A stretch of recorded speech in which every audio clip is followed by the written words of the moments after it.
তো hello guys, সবাই কেমন আছো? আশা করছি সবাই খুব খুব ভালো আছো। আর আমরাও মোটামুটি এখন ভালো আছি। তো দুদিন ধরে তো খুব ঠান্ডাও পড়েছে আর আমরা ভিডিও ঠিক করে দিতে পারছি না, তার কারণ বাড়িতে তো আবার কাজ শুরু হয়ে গেছে। আর তার মধ্যে বাবাইয়েরও স্কুলের জন্য একটু এদিক ওদিক দৌড়াদৌড়ি করতে হচ্ছিলো, যার জন্য একদমই আমরা টাইম পাচ্ছিলাম না। আর তার মধ্যে দিদিরও শরীরটা মাঝখানে খারাপ হয়েছিল। তো কালকে তোমরা নিশ্চয়ই যারা ফেসবুকে আছো দিদির আপডেট পেয়েছো যে কালকে অপারেশন ছিল দিদির। যাই হোক, অপারেশনটা হয়ে গেছে, যাই ভালো মতো করেই হয়েছে, কিন্তু খুবই কষ্ট পেয়েছে কারণ অনেকটাই কাটাছেঁড়া হয়েছে।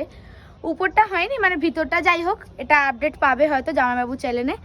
তো আজকে তো একদম ঠান্ডা, কোনো রোদ ফোদ কোনো কিচ্ছুর বালাই নেই। দেখো এখনই পুরো দেখেছো কুয়াশা পড়ে গেছে ওখানটায়, মানে এখনও ঠান্ডা কি পড়বে জানি না। 6 তারিখ থেকে তো নাকি আরও ঠান্ডা পড়ার কথা আছে।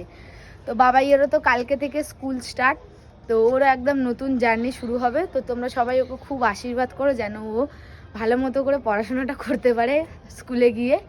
তো এখন যাচ্ছি আমরা ওই বাড়িতে। আর তোমরা তো অনেকেই জানতে চাও যে তোমাদের বাড়ির কাজ কতটুকু হলো, কতটা হলো।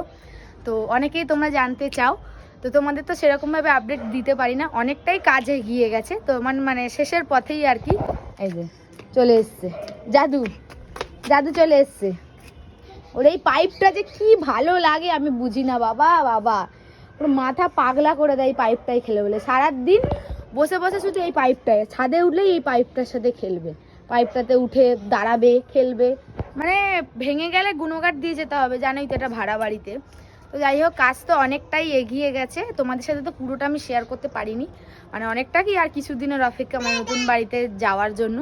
তো চলো বাদ বাকিটা তোমাদেরকে ওখানে গিয়েই কন্টিনিউ করব। আর কে এসেছে তোমাদেরকে দেখাই না বলে, এই যে এই মহান ব্যক্তি। না বলে না, বলেই এসেছি। মোটেও না, মানে আমার বাবার আসার কথা ছিল, তো বাবাকে বলেছিলাম যে তুমি একা কেন আসো, মাকেও নিয়ে চলে আসো।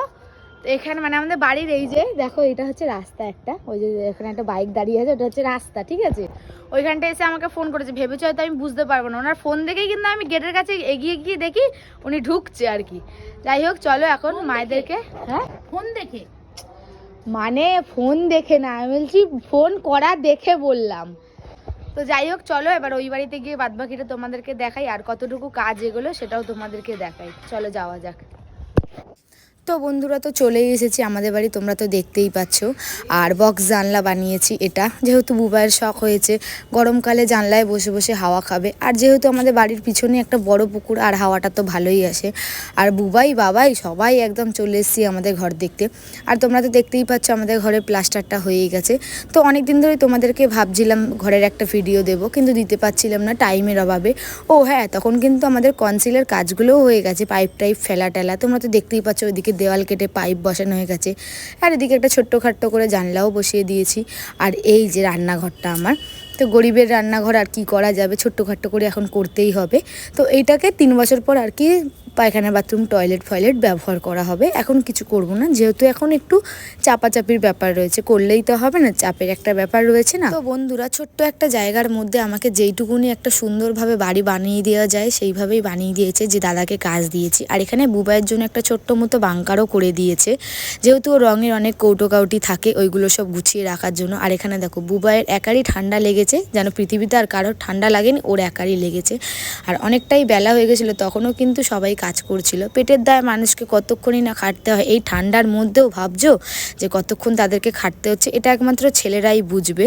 আর এটা হলো আমার একটা ছোট্ট ঠাকুরঘর, যেটা আমার খুবই প্রিয় একটা জায়গা। তো বন্ধুরা, তোমাদের কেমন লাগলো আমার ছোট্ট বাড়িটা অবশ্যই কিন্তু সবাই কমেন্ট করে জানাবে। তো খুব বেশি আর কি হাইফাই করতে পারছি না, কারণ বুবাই তো জানোই একার ওপর পুরোটাই ওর, পুরোটা নাহলে অনেকটা চাপ পড়ে যাবে। আর যেহেতু আমিও কোনো এখনও ঠিকঠাকভাবে কাজবাজ করি না, তো সোশ্যাল মিডিয়া থেকে যেইটুকুনি পাই তা ওই 6 মাস 4 মাস অন্তর অন্তর। কারণ তোমরা তো ভালো মতো করেই জানো যে আমার মানে ভিউয়ার্স বলে সাবস্ক্রাইবার বলে বেশি নেই। তো যাই হোক ওইটুকুনি। আর কিছু কিছু মানুষ তো ভাবে মনে আমি অনেক অনেক টাকা ইনকাম করে ফেলেছি, ওই টাকা দিয়ে আমি বাড়ি বানাচ্ছি। তো তাদের মন মানসিকতা আর কি বলবো, তাদেরকে নিয়ে আর কিছু বলতেই চাই না, কারণ তাদেরকে নিয়ে যত কম বলবো তত আমরা ভালো থাকবো। তো যাই হোক, কেমন লাগলো ছোট্ট বাড়িটা। আর খুব তাড়াতাড়ি আমরা বাড়িতে ঢুকবো, কারণ এই মাসের লাস্টের দিক করে, যেহেতু কাজ মোটামুটি অনেকটাই হয়ে গেছে। আর ঠাকুর ঘরটাও শুধু কমপ্লিট বাকি। তো আগের ঘরে তো দেখতেই পেয়েছো কীরকমভাবে ঠাকুর রেখেছিলাম। তো এবারে ইচ্ছা আছে একটু ভালো করে রাখার।